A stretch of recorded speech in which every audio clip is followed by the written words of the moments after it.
Welcome to the Virtual Memories Show.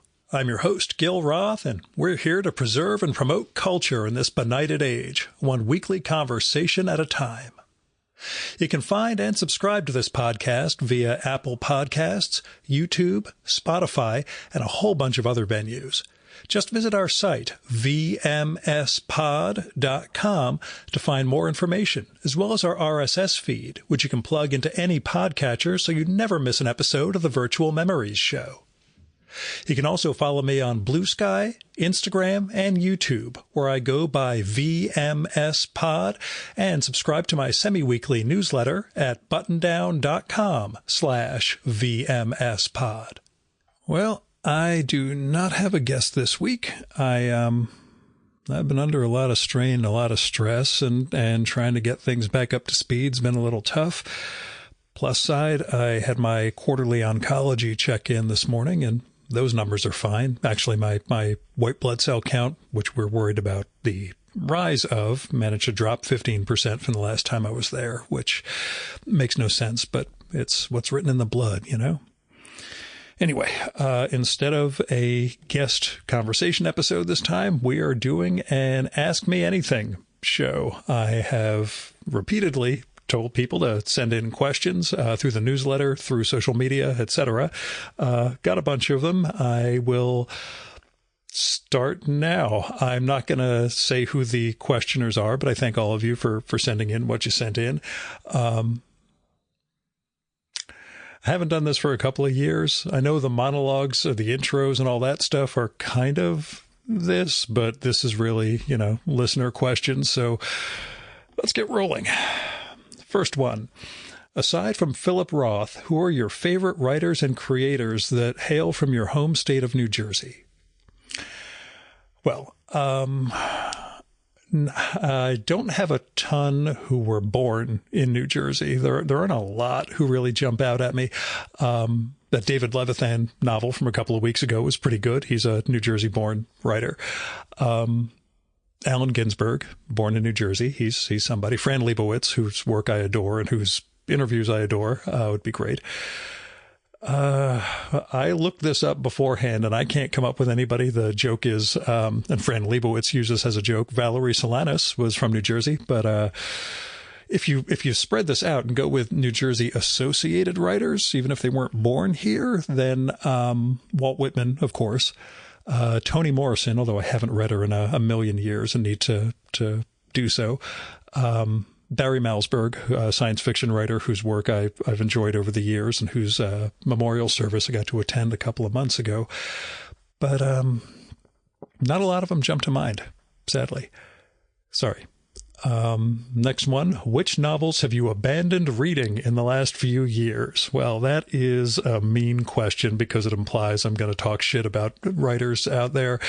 Not a lot. I looked over my library. I looked over my Goodreads starts. I looked over my Kindle for this.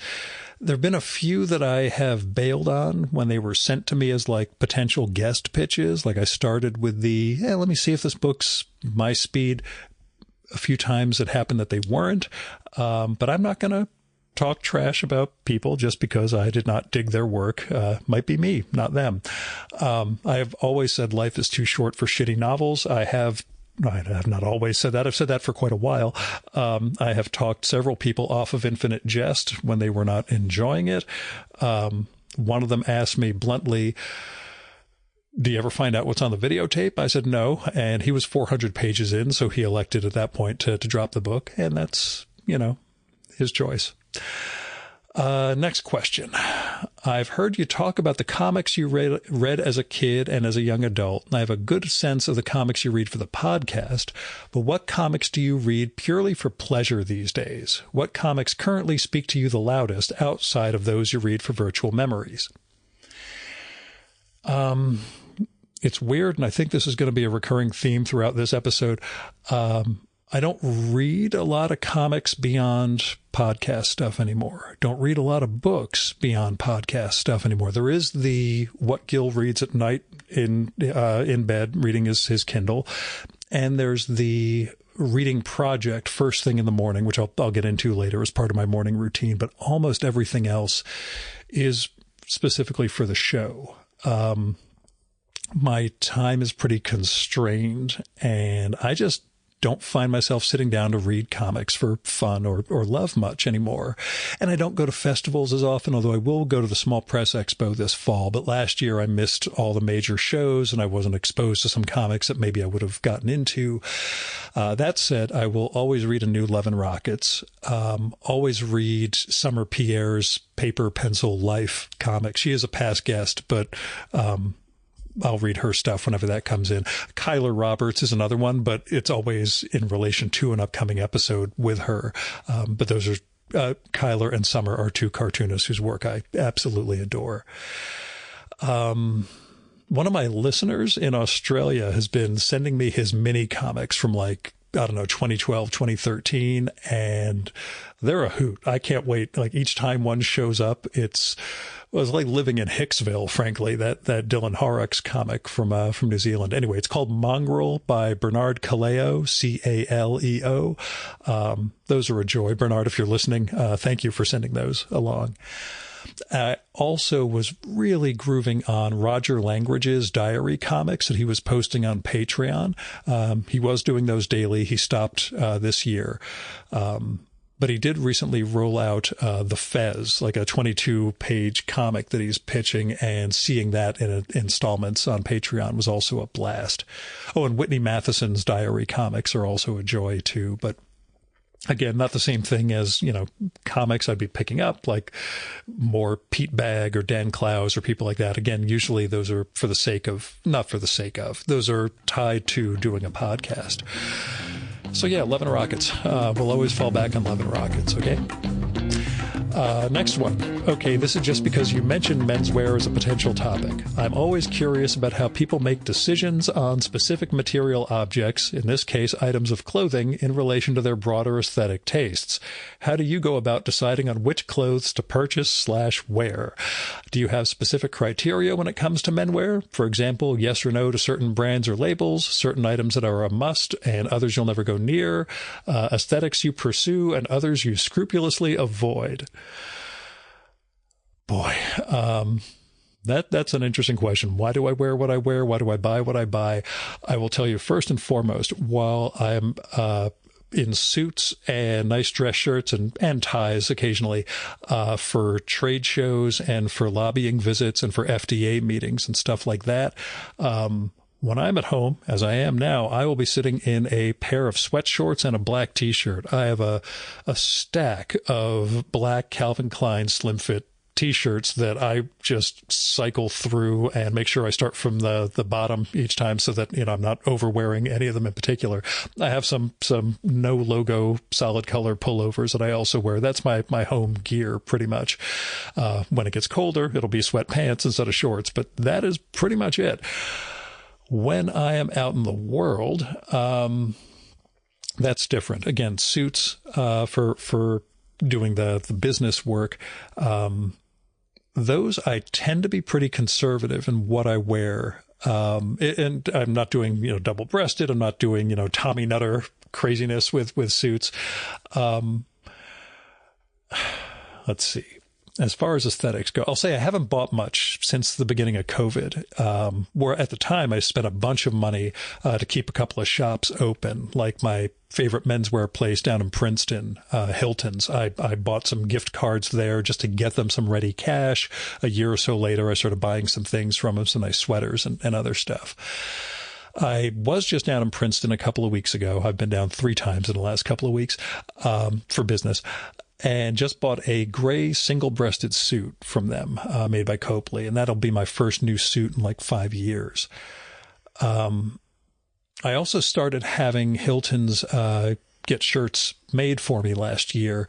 I used to get custom shirts done at a tailor that I used up in Ramsey, New Jersey, near us. But the tailor died, and over the 10 years plus since I'd had those shirts done, my size changed a bit, and those shirts just don't fit anymore.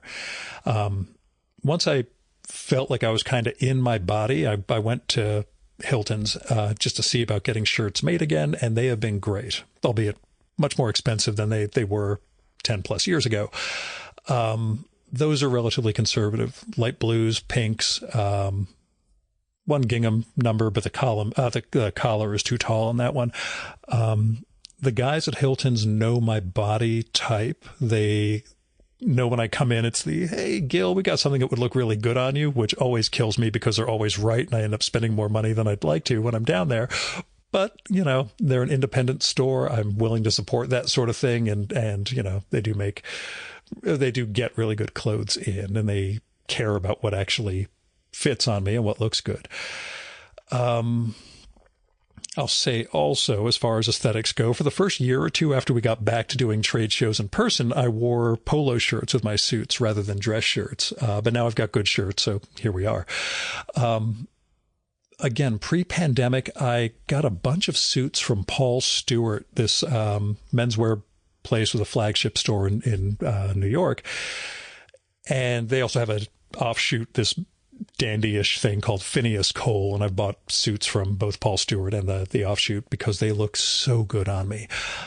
Haven't had occasion to buy from them for a bunch of years, thankfully. I think they've gone through some ownership change also, so I don't know about the construction of the suits, etc. Through them, I did discover the joy of corduroy suits, sort of with a black one. I bought that pre-pandemic, and normally I've always had the guideline of black suits are only worn at weddings and funerals. But this thing looks really good, and I can carry it well. It's a beaten up corduroy, so it feels really good. And I've had a couple of others from there since then. Also bought a rust-colored corduroy suit from Todd Snyder last year. It was on crazy discount, and I figured, what the hell, I'll get this. And it's good, a different sort of feel, but, you know, I like that as far as maybe holiday wear or something. But aesthetics, I mean, they're relatively conservative, even with, you know, some interesting colors. They're not too garish or anything. I will say the greatest acquisition I've made in menswear, and you guys really were expecting something other than a discussion of menswear. I apologize, but this is probably the only time I'm going to talk about it. The greatest acquisition I made was a navy Harrington G9 jacket by Barracuda that I found at a kind of stodgy menswear place in San Francisco back in January 2024. I was out there for a conference, stopped in at a Cable Car Clothiers, which again just isn't my aesthetic exactly, but they had this G9, and I put it on and looked in the mirror and realized I had just become Steve McQueen. And I paid $495 and walked out with the thing, and I cannot wait for the weather to cool down so I can bust that out again because it looks so goddamn good on me. So that was kind of nice, discovering in my 50s that there is a piece of clothing that is not middle-aged man trying to look young, but kind of gives me some badassery, I guess. As far as casual wear goes, I have not owned a pair of jeans in like 10 to 12 years. Which I know sounds weird. I just don't wear them. It's either linen pants, some old chinos, or again, sweatshorts and sweatpants. Also, in the in-between, and in the non-summer months, I have a whole lot of these Enos Maine, this Irish brand, these linen tunics and thicker sweaters that I absolutely adore. I'll say, as aesthetics go, I had to come around on colors. To be honest, I was always pretty monochrome. I've started being a little more adventuresome. Years ago, when I recorded with Simon Doonan, he explained to me I really needed to start working with prints. I've got a couple things that are print shirts. I still don't break them out too often. Don't get many occasions, frankly. But yes, I could be a little braver, but, you know, in general, still kind of conservative in appearance, even if I look a little, even if my dandyishness, you know, gets played up, it's still within a certain band, I guess. Let's see. I don't exactly avoid certain brands. I mean, there's Hugo Boss I avoid because of the Nazi thing. But I also, I don't pursue like cheap stuff anymore. I buy things that are going to last or that, you know, look really, really, really good as opposed to getting something cheap and disposable. My underwear is from Uniqlo, which, okay, maybe fits into that disposable-ish vibe. I get some pullovers, base layers from them too. That said, my dress shoes of choice are a pair of sort of caramel-colored Oxfords from Allen Edmonds that I bought like 12 to 15 years ago, and I have sent them in through Allen Edmonds for recrafting multiple times because I cannot find another pair that fit that well and feel that good. If I could in another color, I'd be ecstatic. Unfortunately, this is the one that I bought all those years ago at Nordstrom, and for between $100 and $150, they will just keep resoling, refinishing, etc. And I have the shoes of Theseus, apparently. Anyway, all of that said, in my industry, I am considered stylish, even if my clothes are, conservative-ish. And that all ties into the real thing about menswear, which is confidence in myself. I had to develop that. I did not have that when I was young. I was always uptight, self-conscious, etc. But I've come around and have learned to feel like what I'm wearing looks good on me. And that conveys itself to other people, which is nice. They get Gil is wearing something interesting and stylish, and he's not cringing to, out of fear of being, goofed on or anything. Anyway, that is me going on and on about menswear. Sorry, we'll get out to some good questions now. What's a favorite piece of art that you keep coming back to? Well, I've talked about the Boxer at Rest, the statue that I've only gotten to see in person once. That was last year in Rome. The piece of art that I've physically visited again and again is probably Rembrandt's self-portrait at the Frick. There's a lot in there. A, it's always just gotten me. B, when I looked at a smaller print of it that I once bought, I realized how much it kind of looked like my old man when he was in his, it looked like my old man a little.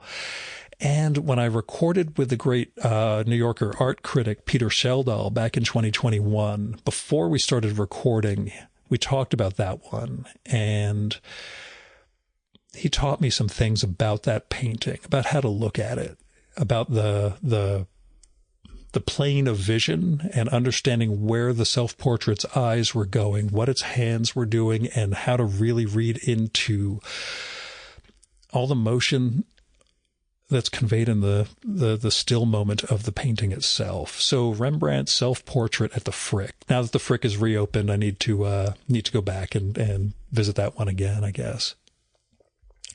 What's the best meal you've ever had but haven't had since? That I cannot begin to come up with an answer to. I can't think of any, holy crap, this is the greatest and I've never been back. Well, I mean, I could say, actually, yes, I do have one now that I think about it. Right before the pandemic, February 2020, one of my clients flew me and Amy out to Japan for a week to speak at an event, and they took us to a bunch of different pharma facilities, different companies across the country. And I'd have to look up where it is, but they took us one night for dinner at this Matsusaka beef place. And the preparation, the beef itself, the whole dinner, the vibe around it was so mind-blowingly good and not replicable in the slightest.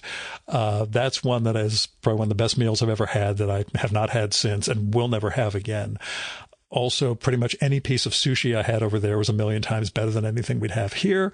But the Matsusaka beef dinner we had was absolute tops. What's the best one-liner you've ever had? This is somewhat embarrassing. There was a girl I did not treat very well. There are a number of girls I did not treat very well, but this particular one in college at my graduation came up to me, gave me a hug, and then whispered in my ear, "You're the most nauseating prick I've ever met." To which I said, "Well, it's a superlative."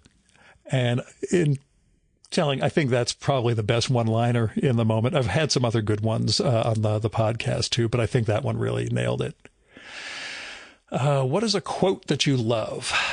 Sadly, it's the Christopher Hitchens one that I bring up every so often, where he said, A melancholy lesson of advancing years is the realization that you can't make old friends. What's a line of poetry that has stuck with you? That I'll always fall back on Rilke's archaic torso of Apollo, which translates, the final line and a half translates as, "For here there is no place that does not see you. You must change your life." Who is someone you would want to be interviewed by?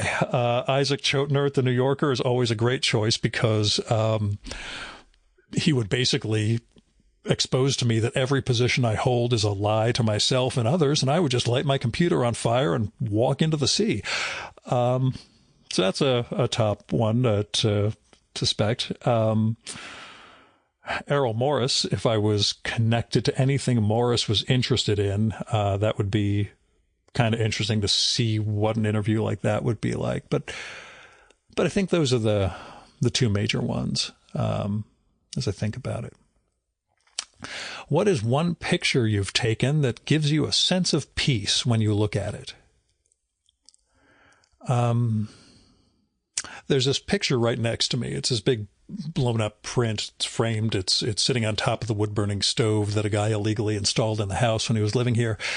It is a picture of the Giant's Causeway in Northern Ireland, which I took in 2008. And well, you have to look up the Giant's Causeway to understand what it is.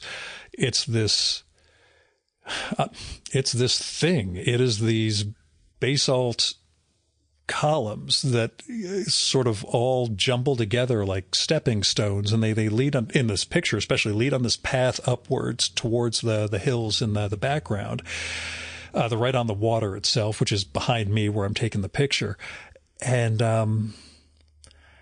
well, the thing was, I was just told you need to go to the Giant's Causeway while you're here, and I literally had no idea what it was. Didn't look it up on the internet, just booked the trip, went out on this tour.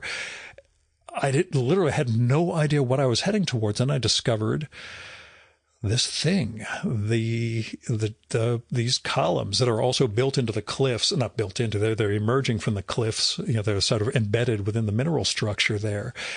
And I didn't know what I was looking at. I didn't understand if these were man-made, what they were, why they were there. And I just took it all in. And I took this one absolutely incredible photograph of that stuff and got that blown up. And I have that here. I've got to hang it somewhere, but there's not a lot of wall space for that.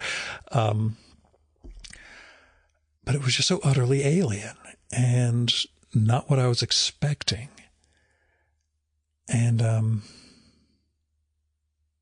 it reminds me of wonderment, which I guess for me is as close to peace as you're going to get. So there you go. Next one. What is something about interviewing or podcasting or enjoying books or comics that's really changed for you compared to 5 years ago? Well, that's a good one because 5 years ago, I was in the process of becoming. I was 49. We're always in the process of becoming, or so I like to believe. I was 49 and we were headed, well, at this point we were mid-pandemic, mid-lockdown, and I had started doing remote podcasts, which was a big change for me, and trying to develop the rapport that I can get from an in-person conversation only remotely. That was a change. That was a really different thing. I've learned, I've done pretty well with that, and there are pros and cons still. I mean, there's the pros of I can get people who I wouldn't normally be able to meet with in person. Con is you just miss that basic connection, and you have to worry about the technical stuff, etc. But what else has changed is that I started dying about a year into that. So 4 years ago when I got the cancer or the leukemia diagnosis, which again, as I've said, has not progressed beyond stage 0. I'm still doing perfectly fine, but I had the voice of mortality suddenly and boom, that changed everything. I think it changed my sense of time. I think it changed the sort of race that I'm on. Or the sense that I'm in a race, the need to get things done, That's changed. It's changed how I approach books and comics. And I still do a lot of extracurricular reading, as I said, at nights and in the mornings. But yeah, that's all been part of the matrix of change, I guess, from the last 5 years. How do you keep the physical, mental wellness going consistently with work-life balance? Well, that's something you could contest or contend that I do not do very well, but I will talk about my physical, mental wellness and work life here for you. Mental wellness. I think that sort of derives from keeping a physical routine going. In my case, exercise. I try to get in a 15-minute exercise routine every morning. That's before coffee. Like basically I get up in the morning, turn on the kettle, go downstairs, pee, do my exercise, and then grind the coffee, go up and do all that stuff. Now I read the Mourner's Kaddish before I grind the coffee, but that's just post-dad's death stuff. But I also take Birdie out for a walk after the coffee. Because she's young, we do at least a mile, but it's usually 2+ miles. I try to work out with weights or yoga at home 5 days a week. In addition to that 15-minute thing in the morning, I try to do that afternoons, evenings, but it's been tough to keep that 5-day routine or 5-day cycle going these last couple of months. But also, as routines go, after the exercise, coffee, walk, Birdie thing, I go downstairs again and I read a few pages of whatever the morning project is, whether that was like a page or two of Emily Dickinson or the current thing, which is a Simon Critchley essay collection, or Burton Pike's Rilke translations, or whatever it is. There's always a book that I work on in the morning of some kind. And then I write in my journal, and then I write a postcard to someone if there's time. And this all gets done at a desk that does not have a computer on it. It's part of the analog archipelago, as I call it. And that lets me just focus on the page and the hand. And I do have to get a laptop out to look up the address for the postcard, but that's it. And those things and those routines really help. I can't say necessarily whether those are great for my mental health or whether my mental health is healthy, as it were. But those are important, having those routines and the act of writing and the act of conveying something to someone, not writing an email, but writing a postcard. That matters. I haven't been able to keep up with running. I restarted a few months ago, but I like running in my running group, and those guys live like 15 minutes away from me. So that involves another half hour of travel time in the morning. And as I was trying to get across a few minutes ago, these last few months, I have felt this sort of pressure, a sense of my time running out. Even though I still waste a great deal of time, there's also this sense of I don't have the time to do X, Y, or Z. I need to be active. I need to be doing whatever this thing is. And that's not healthy. And I know that. And I'm trying to work around that or lighten it or whatever. I don't know. So sort of an ask me anything, but I'm also going to ramble on as I tend to do. Next one. Can you imagine your life without depression, self-diminishment, and other difficulties? What would that even look like, Gil? No, not really. I'll say that. I joke about the automatic undercutting machine, this piece of mining equipment that I found on an old postcard a few months ago. And I always say, unplug the automatic undercutting machine. Don't do this to yourself. But we all do. And I still undercut myself. It's always in the act of self-deprecation and such. That said, right alongside the undercutting, and it's not a sense of grandeur or anything on my part, but I also feel some degree of achievement in my life with my work, with this show, with my art, with the newsletter, with the friends that I've made through all this. There's a sense that I've made something or done something that matters. And that's part of what I went through when I first thought I was dying back in 2021, that attempt at honestly assessing what I'd done with my life and what was going to stick around if I was dead in 6 months, as I was expecting. I think about that now after my father's death. You know, for all of the whatevers about his life, there are things that are gone now for good. And what remains of what was worth doing and what was worth keeping, those are all things I'm looking at and trying to understand from his perspective and from mine. And all that said, there is plenty of inertia and laziness and self-criticism, but I do have moments where I feel good, or that something I've done will be well received. That, like when I look at the photos for the book that I'm working on, all those Instax pictures that I took in 2024, I feel like that's a real achievement. The writing has a ways to go, but I know that what I make from that the book that I'm going to make is going to be something real, and that people are going to get something from it.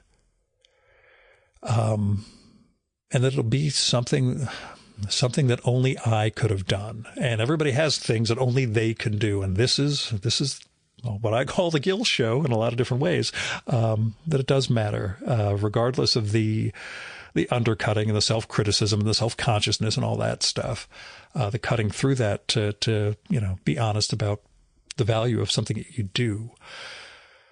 That said, the question was about depression more broadly, I guess, which the previous question was also kind of about, that mental health and work-life balance stuff.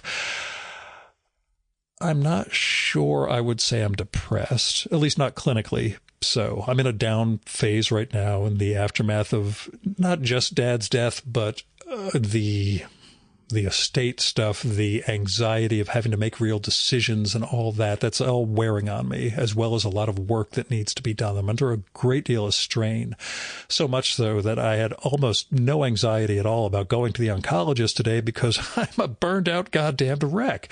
So when I got in and they said, what my white blood cell count numbers were, great, I can leave now. We had to do, 3 more minutes of talking, but then I just got up and left. I am sad. I've got a lot of sadness that hits me sometimes, both around Dad and around other people I've lost over the years. But, like I was talking about with the Giant's Causeway, I also leave myself open to joy and wonder.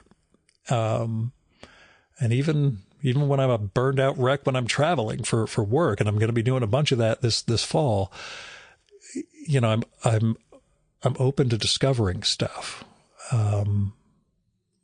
Meditations help with that. It's let me slow down sometimes and just spend 15 minutes trying to disconnect and let my mind start to move and let the ego and the imminent moment go away a little bit. So that helps too, I guess. Again, that's less about depression, but more about trying to find those islands of stability, I guess. That same person writes, I tend to think we need something to push against. If there are no obstacles or things are too easy, how do you even know what you're doing is of any value? I wrote in the newsletter last week, I guess in Sunday's newsletter, about how I kind of plotzed when I looked at a sketchbook I did, a sketchbook of mine from like 2 years ago, and just looking at some of the birds I was drawing and the detail and the subtleties and the time I had taken to make those drawings. That really hit me. Like I looked at those things and thought, man, as Milton Glaser says on the transom, said, he's dead now, on the transom over the door to his building, art is work. And I was looking at those and thinking, yeah, I put work in, I had to learn how to do these things. I had to spend the time with them. They weren't AI slop or anything like that. They were me learning to, not just to draw, but to see, which is what that part of art meant to me. And with interview/conversations for the podcast, there was also a whole learning process where I had to learn, and I have to learn every single time, how to listen to the other person, how to see them and read them while they're sitting across from me, or the silences and the rhythms of how they speak when we do a remote session. Those all, were part of the learning, part of the work that goes into the art, I guess. And again, getting at what I was talking about, looking at those pieces and seeing the time I put into those drawings, that's what I'm suffering from now. That sense of time is running out, that I'm in some sort of race, and that I can't spend half an hour or 40 minutes just sitting looking at a photo of a bird and trying to figure out, how to get those little bits of the legs down, how to get the feathers right by my standard. And I have to draw a 2-page comic in the next couple of days, and that's filling me with dread and anxiety, but I'm going to simplify a lot of the drawing for that. So, I'm still filled with I have 2 pages with the panels all laid out, and it's completely blank, and that's just filling me with abject terror. But it's not easy. Art is work, whatever form the art takes, All right, next thing. How have your views, beliefs on what makes great literature or great art changed from when you were at Hampshire and St. John's, which were my undergraduate and graduate schools? I'll say in my adult life, which is post 1995 when I finished at St. John's, so after I was 24, 30 years now, shit. I have definitely gotten more open to the value of newer / contemporary works, as well as works from non-white, non-male folks. I mean, as far as newer stuff, I was already contemporary-ish in my tastes. In my undergrad years at Hampshire, I was cyberpunk and Pynchon, and a lot of the comics I was reading were cluing me into some strange literature. But getting to St. John's really helped me dive into the Western classics and sort of build that basis of foundation for myself that I had to make sure I was not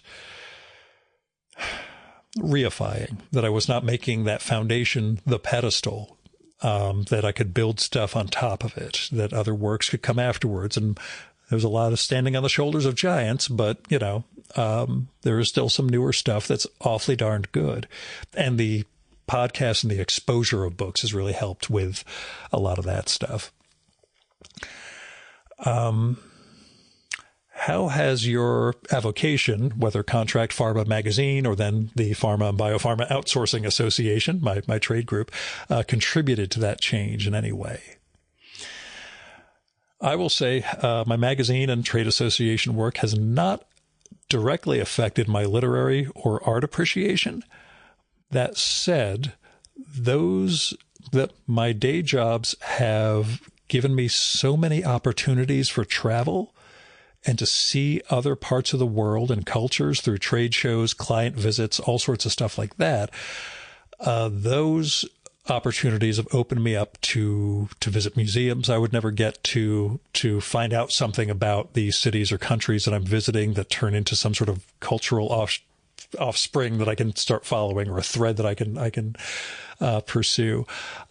And I get to see what is on the bookshelves in other countries' bookstores. Because as you can imagine, if I'm in a foreign city and I'm wandering around, I see a bookstore, I am going right the hell in there. I'll look for the English language stuff, but I will also just take in what's on the shelves in native languages and just see what the books are like.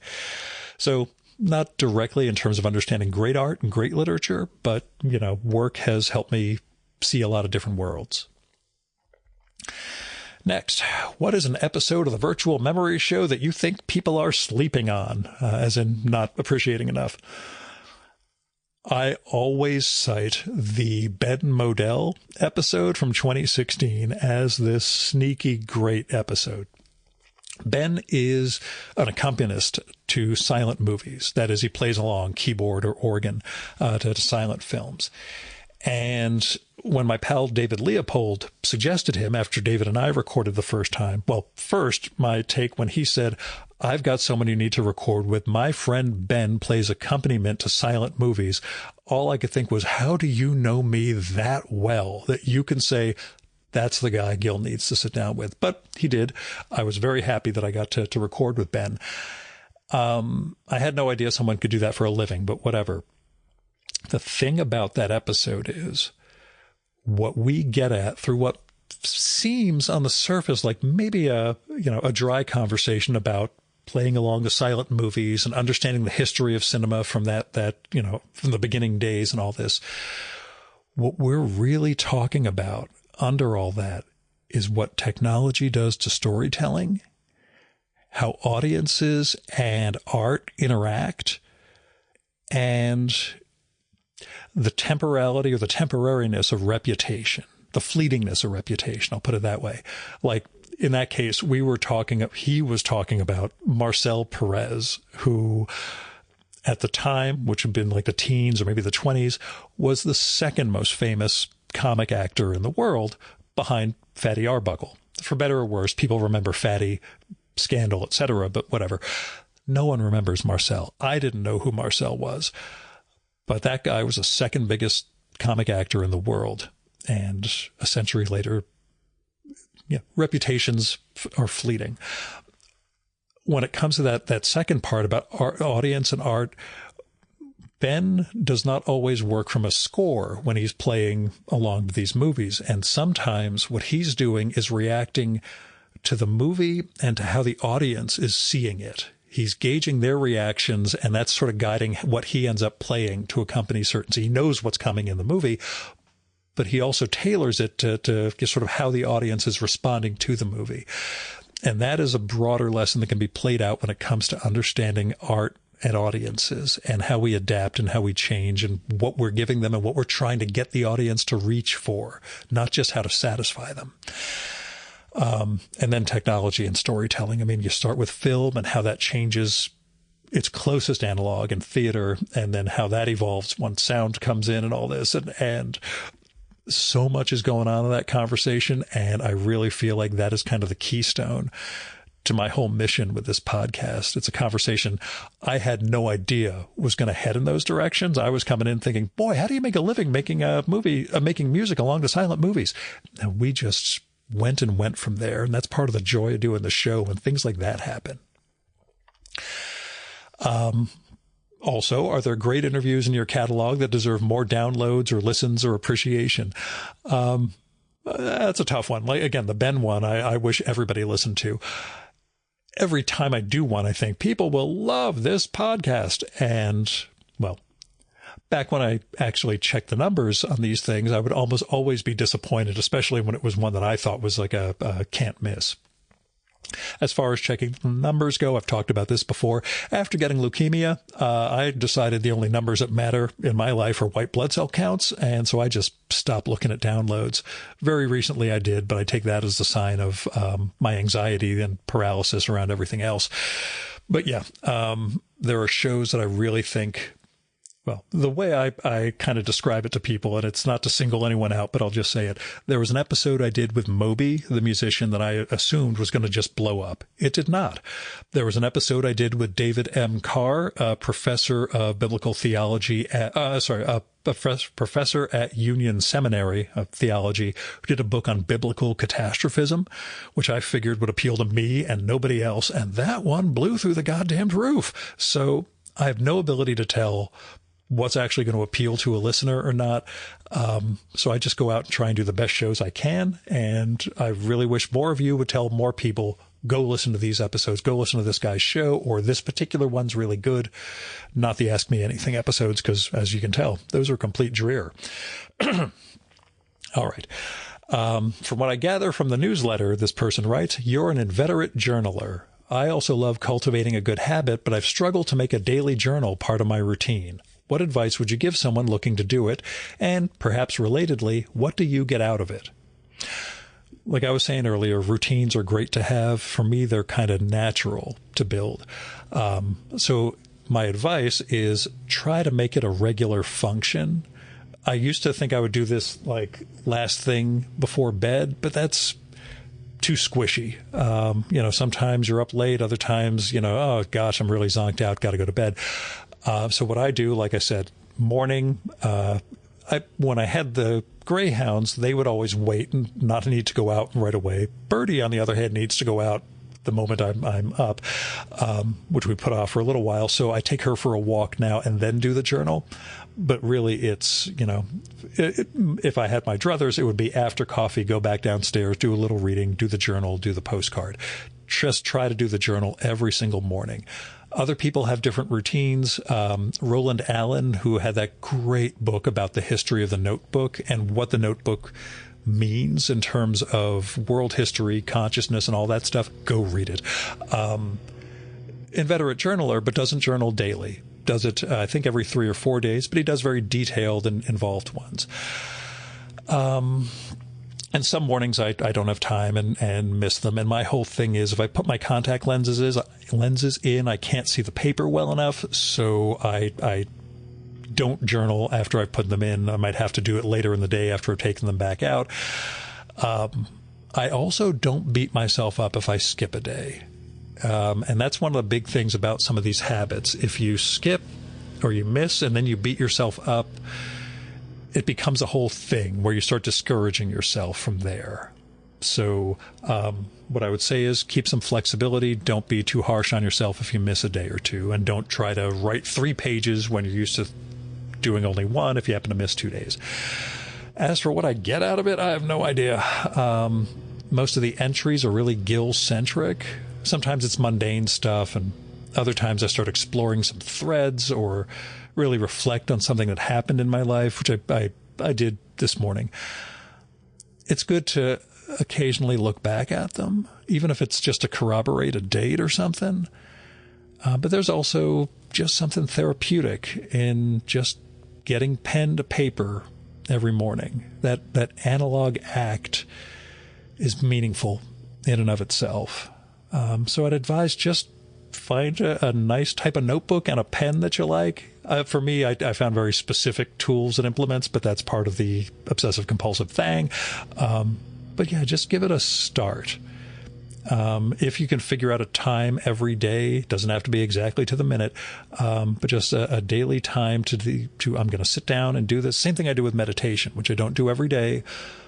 But when I've got the time, etc., I throw down a yoga mat, lie down in corpse pose. I put on the first track of Music for Airports by Brian Eno. It's about 16 minutes long, and I just lie there and breathe, turn my phone on Do Not Disturb, and just kind of, sometimes I'll have a mantra, sometimes I won't, but just try to do this regular recurring thing, not the same time every day, but something that creates these way stations, I guess.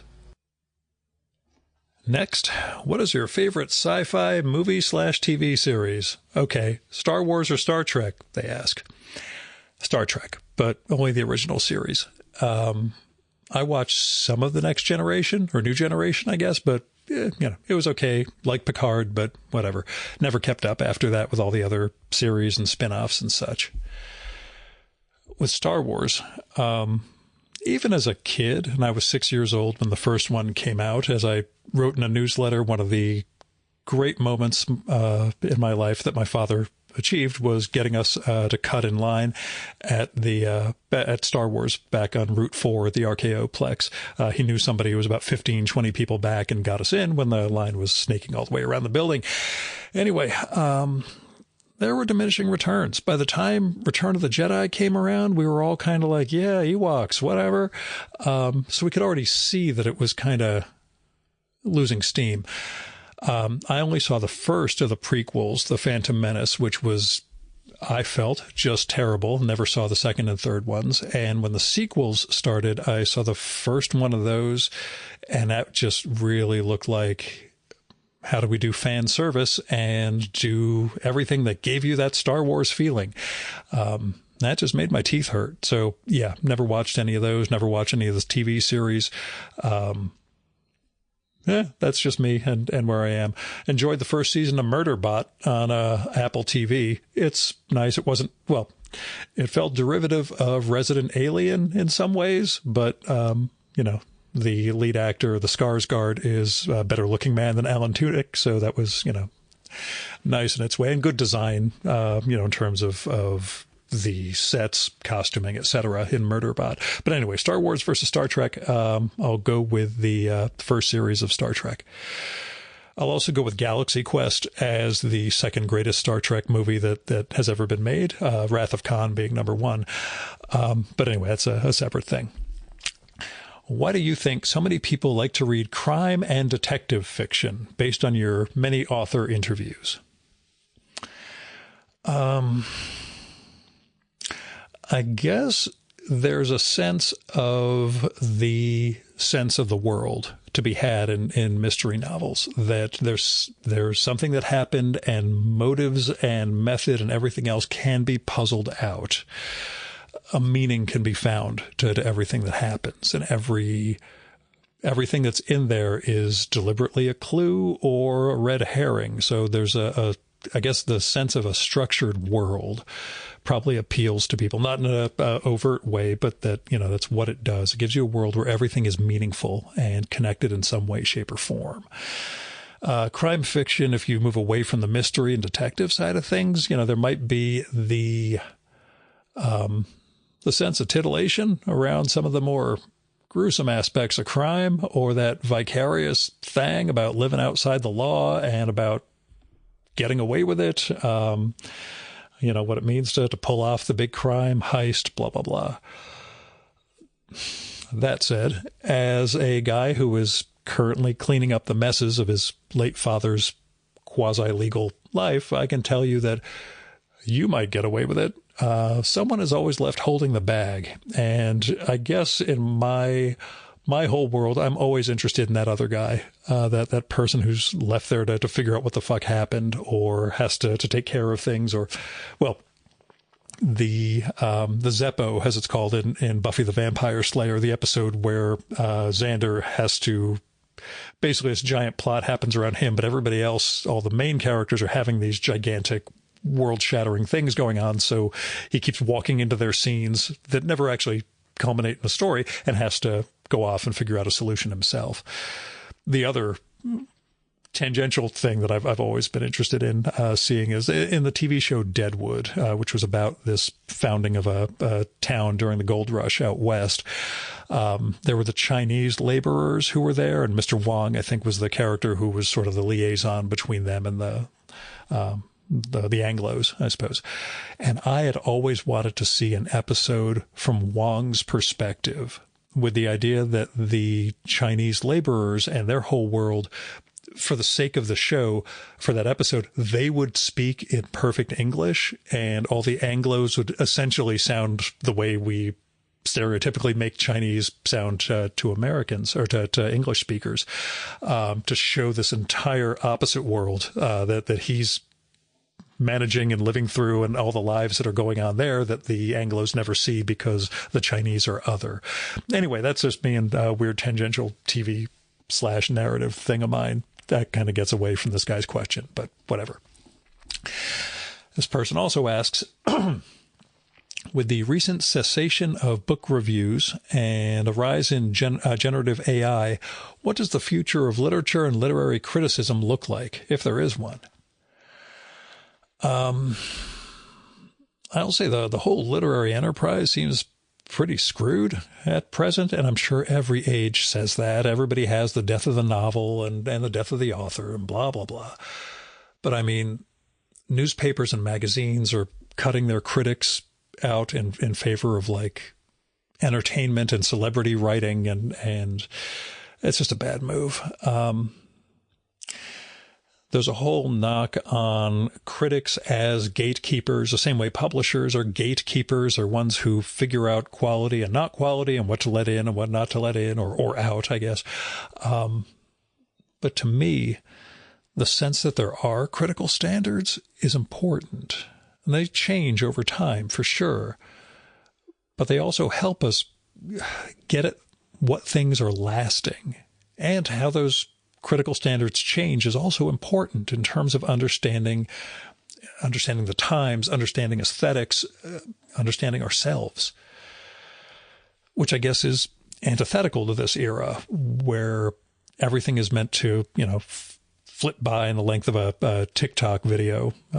He says 50 minutes into an Ask Me Anything podcast. It seems never ending. I will say last week I finished reading my review copy of Lance Richardson's 600-page biography of Peter Matheson. It's 600 pages of the main book. Then there's notes and index after. And I had this gigantic goddamn grin on my face because this was a monumental book about a monumental literary life. And I'd missed that sort of thing.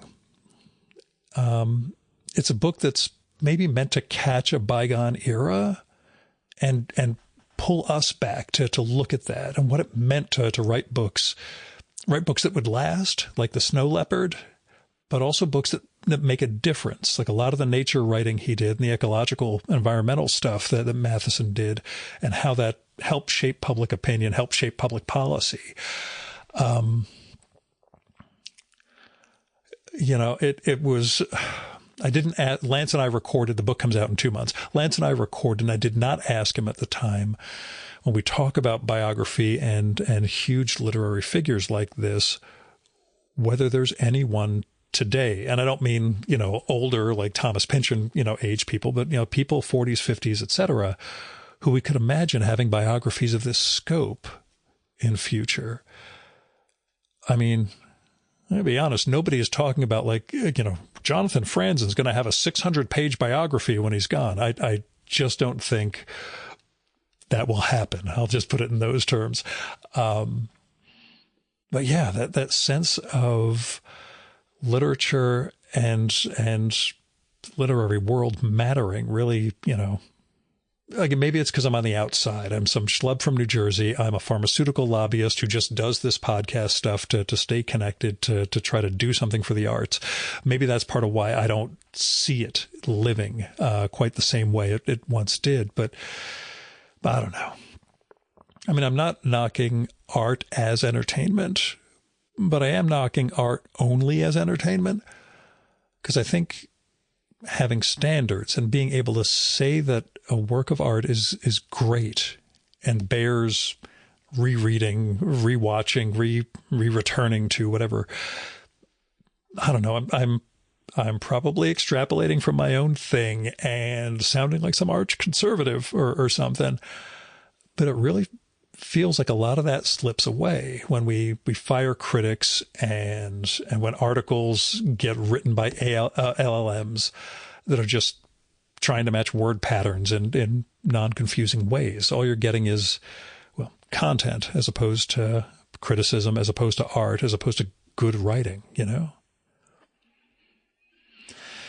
Anyway, next question.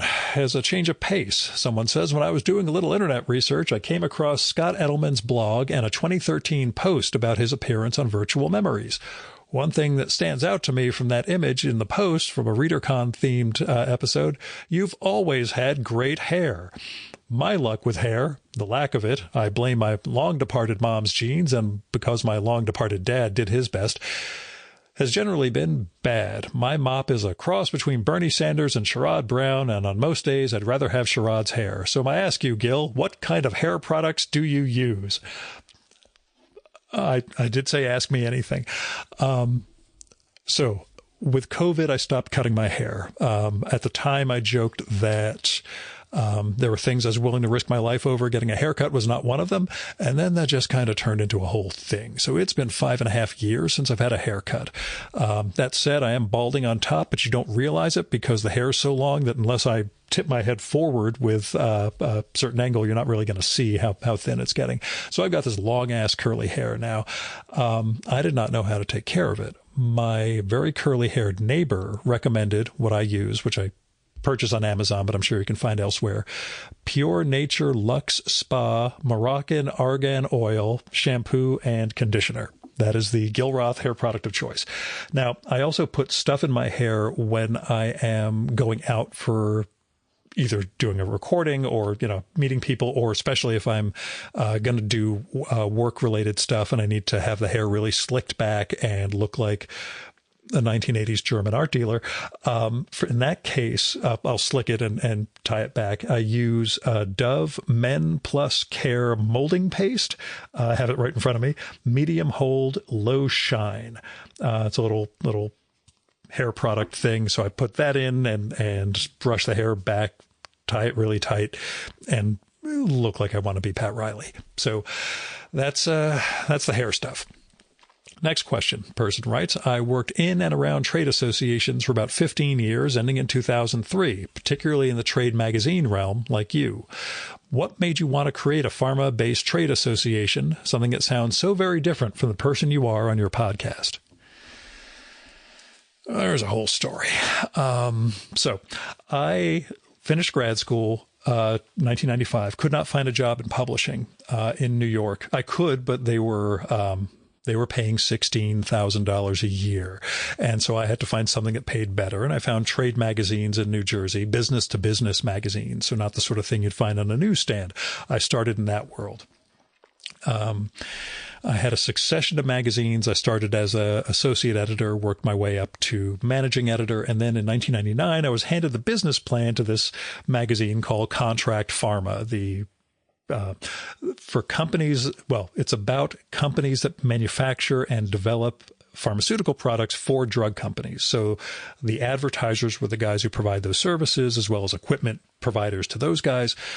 The actual companies, those guys who do that stuff, don't own the drugs. They don't have drug licenses. They don't decide anything about drug pricing. They just make the drugs for drug companies who don't always have the capacity, or they don't have the money to invest in facilities. They'd rather just develop the molecule and have somebody else do the development work and the manufacturing. And that's the ecosystem that I was handed back in 1999. Got to learn this space. Over 15 years, I realized they really get screwed by the FDA and these other people. They need some sort of trade association, I said idly. And one of the big CEOs in that space had the same thought around the same time. I have joked that we're like Newton and Leibniz, except for stupid people. And he came to me the same time I was floating this idea. That led a bunch of people in the industry to agree that, we kind of do need this.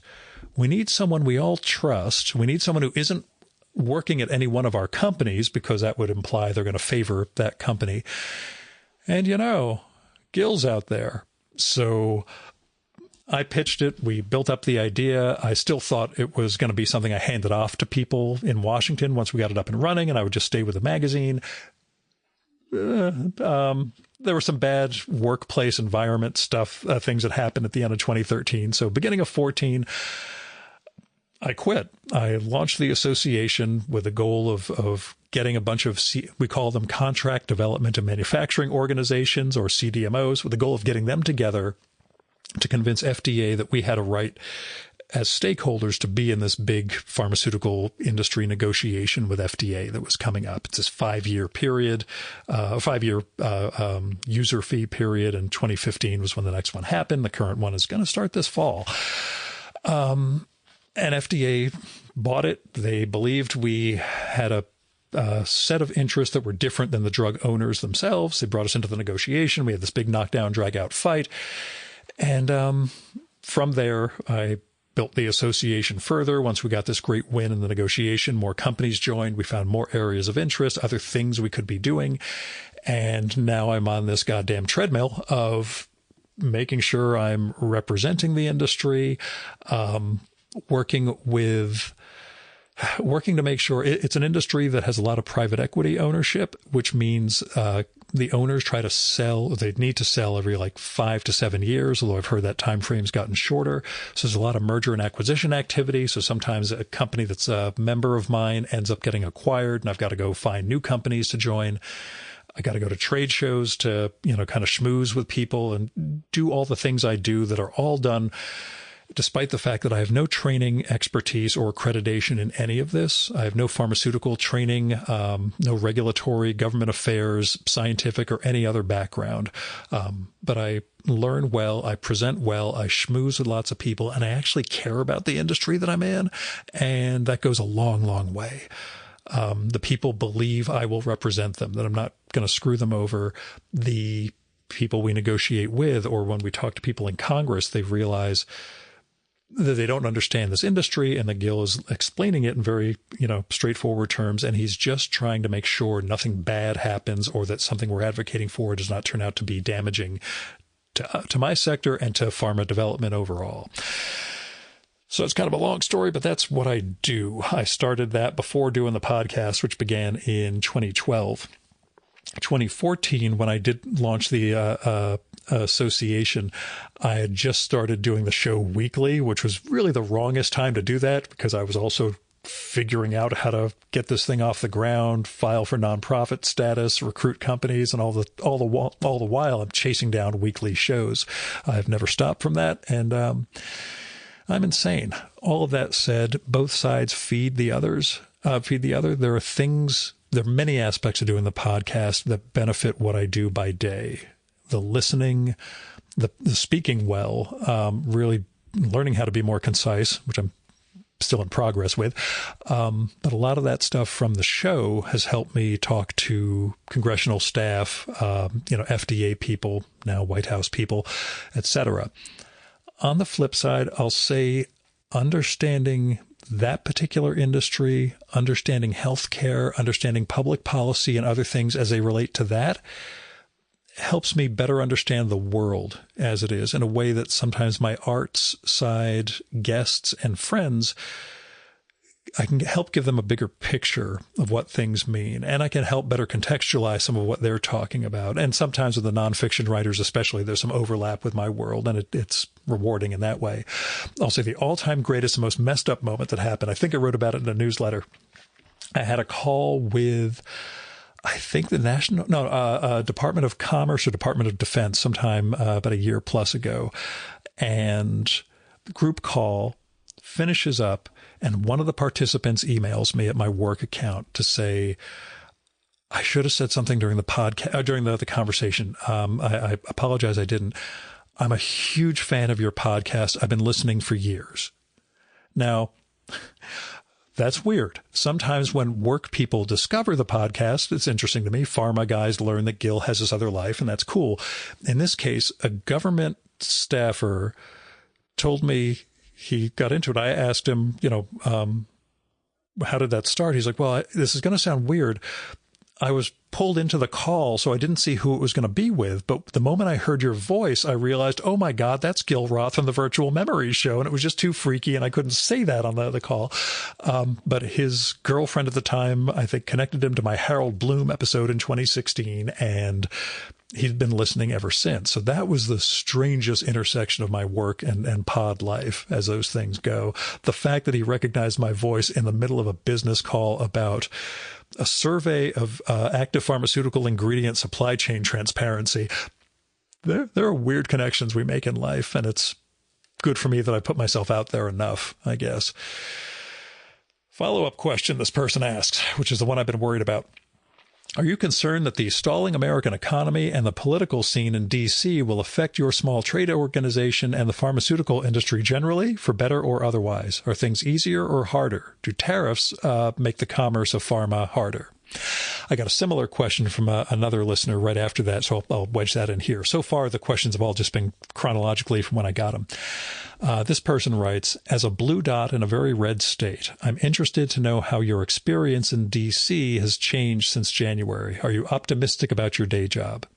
They also added, I'm just saying this to toot my own horn, your podcast is important to me, and having your voice in my ears has got me through tough times. From my messy life to yours, I wish you the best. So, I cannot say too much, but it is very interesting times in terms of tariffs, supply chains, FDA staffing cuts, R&D spending, and NIH grants being suspended, all that other stuff that you read about. I read about it, and I have to figure out what it's going to mean, not just in the immediate impact for manufacturing, but what it does to pharmaceutical R&D, what it does for the regulatory framework for getting drugs approved, what it means for facilities getting inspected. All this stuff is part of the matrix of things that are my day job, my day career, as a certain guest has pointed out to me. I really shouldn't call it a job because it's all this. So there's a lot going on, and I do my best working with Congress, meeting with, last week was the State Department and the Department of Commerce, and back-to-back meetings down in Washington before I got back on the train to New Jersey. I will talk with FDA a day or two after that about some big stuff we're working on. That 5-year negotiation thing I mentioned is coming up. One of the interesting things I'll say when we talk about whether it's easier or tougher, as a previous questioner asked, during the Biden administration, it was actually a lot more difficult to get meetings with people from the administration, even though they were pursuing topics and initiatives that we could talk about and had perspective on and an impact on. But there was this sense that the private sector was inherently bad, and we could not get in the door with a lot of the Biden era offices and staff. When I was at a workshop with a bunch of different parties, including the White House Office of Science and Technical Policy, there were some moments where they had a very technocratic perspective on human nature and human behavior that I was just like, yeah, that doesn't measure up with reality. And this isn't just a pharma industry thing. This is about human nature and how people actually behave in the real world. And that troubled me in some respects. But for the most part, yeah, couldn't get in the door. I did have a call with the Federal Trade Commission last fall around this big merger within our space that all the concerns I thought they were going to bring were totally not there. What they were concerned with was cheating by companies, like stealing other companies' data and stuff. And I was like, that's totally not a thing in our sector. I thought you were going to ask about capacity constraints and issues around making injectable medications, not stealing customer data. But that was where they were coming from because they had this inherent distrust of industry. The current administration, there's more openness to talk about this stuff, but they're coming with some, very large scale initiatives and perspectives, a lot of which is around onshoring and making manufacturing domestic, that I have to help fill them in on my sector, what we do, what the timelines for building stuff is, what the regulatory hurdles and obstacles are. There's a lot to explain and a lot to clear up, but it's a lot better to do that than have all these policies decided by people who just aren't informed of what they are. So, all of that said, I did lose a guest very recently because I think their publisher had it in for me. I'm not 100%, but they had committed to be on the show as a repeat guest, and then they said they couldn't because they were told by their publisher that I'm a lobbyist for the pharmaceutical industry, and they disagreed with what I do. That's a thing, I guess. I explained a little of what I actually do, who I actually represent, how we're not involved in drug pricing, but apparently I never got a response, so no idea. I've reached out to that publisher about another guest down the line, and they have ghosted me, so could be about my job, could be something else. But what I do is important in terms of the public health, in terms of manufacturing, in terms of making sure quality medicines get to people. So I do not have any hang-ups about what I do and who I represent. Who I have to meet sometimes can be tough, but, still, this is what I do. Anyway, that's me and my thing. I will say that, again, partly from the skills I've developed doing this show and from the diligence that I have in this, we're a very small trade association. We're in the $500,000 to $1 million a year revenue tier. The major groups like pharma and bio and the Association for Accessible Medicines are in the tens, if not hundreds of millions in terms of annual money. We punch above our weight because my members care, and we have a good lobbying firm we use in Washington. And again, I present well and can make good arguments. But, well, this is what I do. Anyway, almost as long as me talking about menswear. Sorry. Next, the number of talented people you have interviewed in the business of making comics on your podcast is prodigious, to say the least.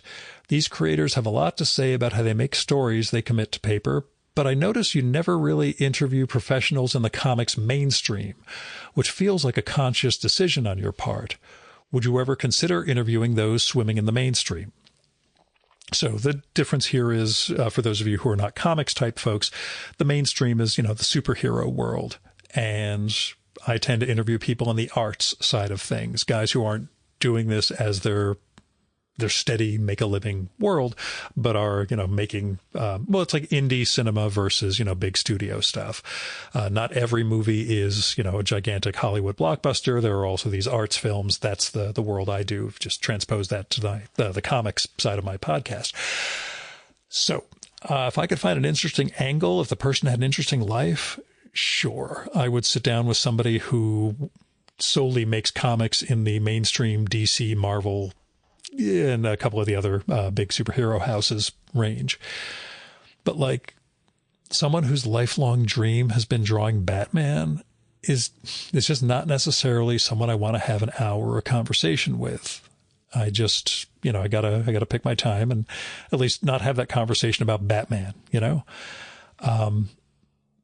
of the guys I've recorded with, some of them have done mainstream comics. Dean Haspiel is big in that space, but Dean does his own work, and a chunk of it is superhero and science fiction, etc. But he's not in the Marvel and DC, mainstream world.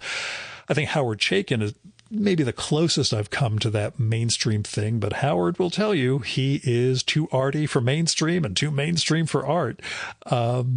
And I think the personal vision Howard brings to his work, as Dean does with his, is so strong that he really stands out as a personality.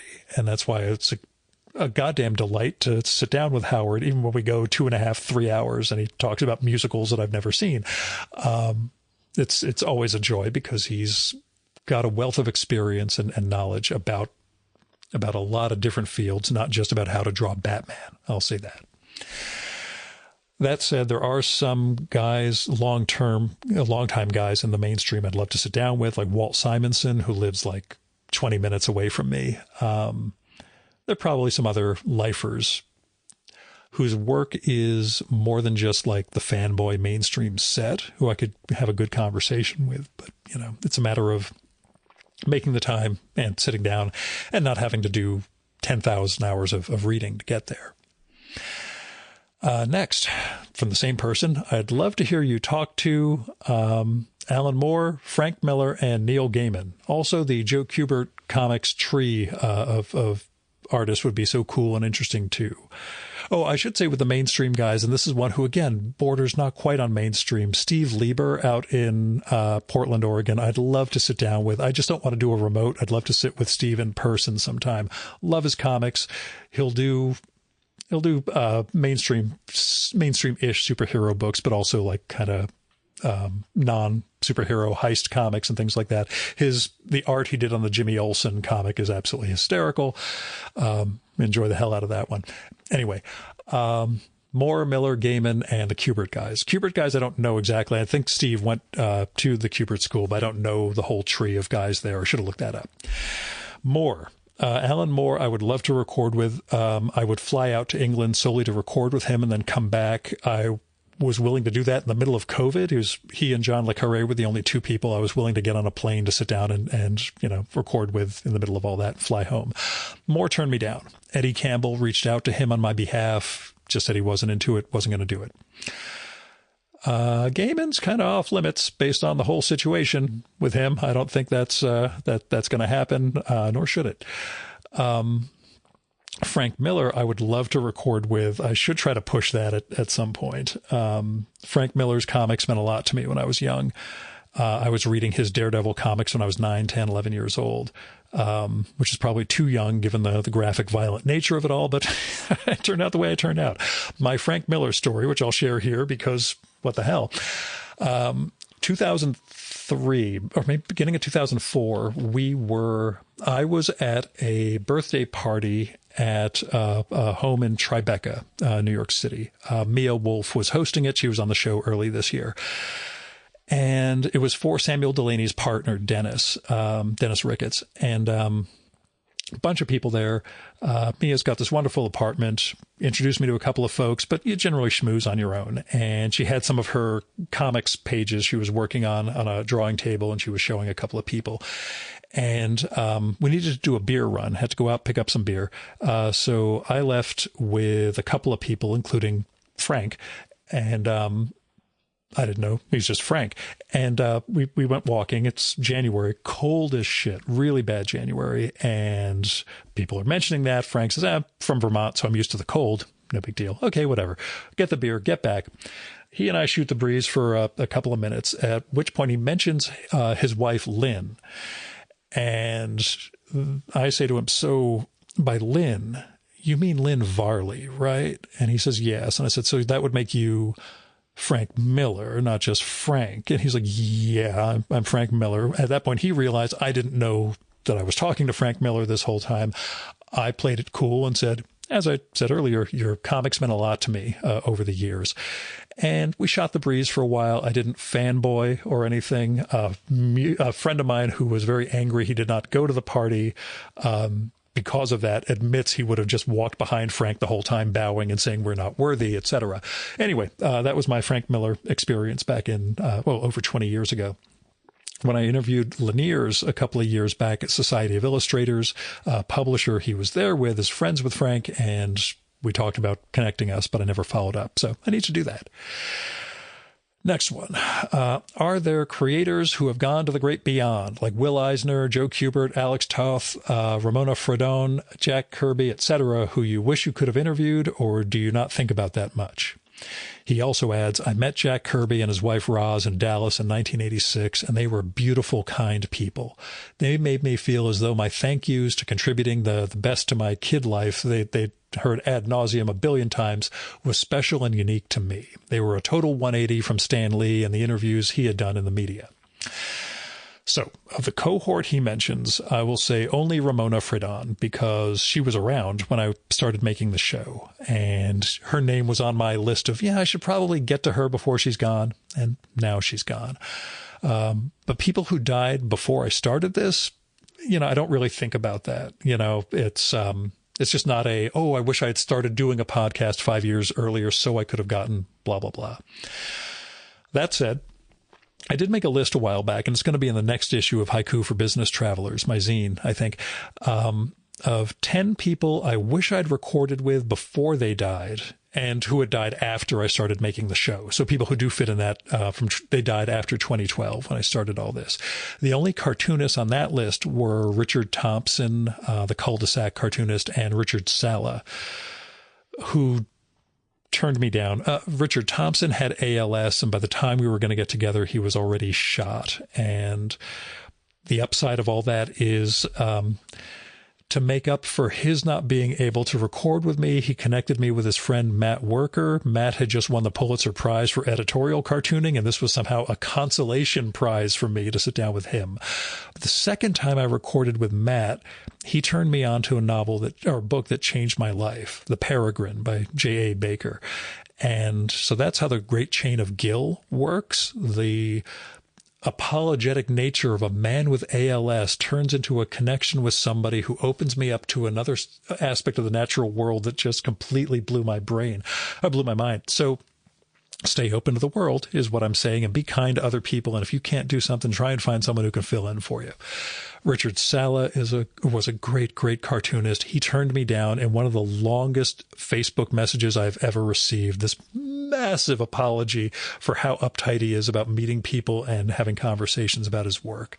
He died during COVID, and I'm sad we're not going to see his books. Once somebody tells me no, I'm fine with a no. I don't sit there thinking, maybe I'll get them later on. But I'm really sad we don't get any more of Richard's comics, because he was a one-of-a-kind talent. For your edification, the rest of that 10 people I wish I'd recorded with before they died, who died after 2012, that list is Philip Roth, as you could all guess, John Le Carre, Le Carre turned me down. Joan Didion, David Carr, who said yes, maybe sometime down the line, and then died on me. Donald Hall, the poet and essayist, who I realize now I should have pushed harder, I was told. Charles Portis, who's one of the great novelists of the 20th century. Go read any of his books. I haven't reread Gringos, which I didn't like, but Masters of Atlantis, True Grit, Norwood, The Dog of the South, those are all phenomenal books. Ricky Jay, God, I wish I had an in and had pitched him, because I would have loved to sit down with that guy. The art critic Robert Hughes, I think would have been interesting. And the writer Philip Carr, who did the Bernie Gunther series of novels about a German detective a detective in Germany during World War II. At least the first bunch of novels are set. The Berlin Noir trilogy is him during the war trying to solve crimes in the midst of the Nazi era.